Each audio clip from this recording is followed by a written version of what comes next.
ABC News Brief, brought to you by Pearl Drops. Now from New York, Bill O'Reilly. Good afternoon. President Reagan and the bipartisan congressional leadership have agreed on a new diplomatic effort for Central America. Sheila Cass has a report. I'm pleased to announce that there's a general agreement among us to go forward with a renewed diplomatic initiative in Central America. The plan calls for a ceasefire, followed by direct negotiations between the U.S. and the Marxist government of Nicaragua. Once there is a ceasefire, U.S. military aid to the Contra rebels would be cut off. But the Democrat who put forth the plan rejected criticism that Congress would be locked into approving more aid to the Contras if the peace plan fails. If the matter failed, all bets are off. We're right where we are today. Contra leaders just learned of the plan. This is not perfect, but it's good. We can accept it. There's no early word on whether the Sandinistas will accept it. Congress does not have to vote on this plan, which is under fire from some conservatives who believe the president gave away too much, and from some liberals who believe he's not serious about peace negotiations. Sheila Cass, ABC News, the White House. We'll be back in a moment.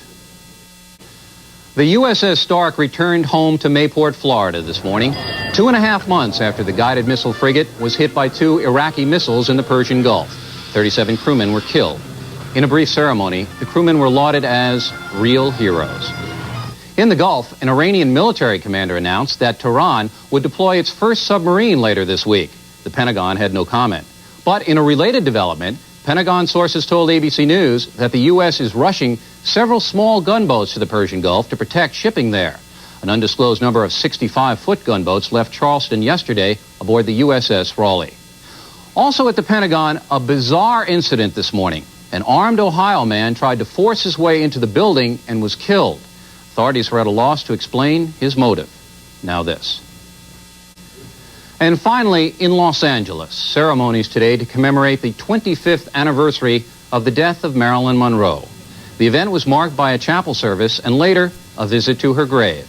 Had she lived, she would be 61 years old today.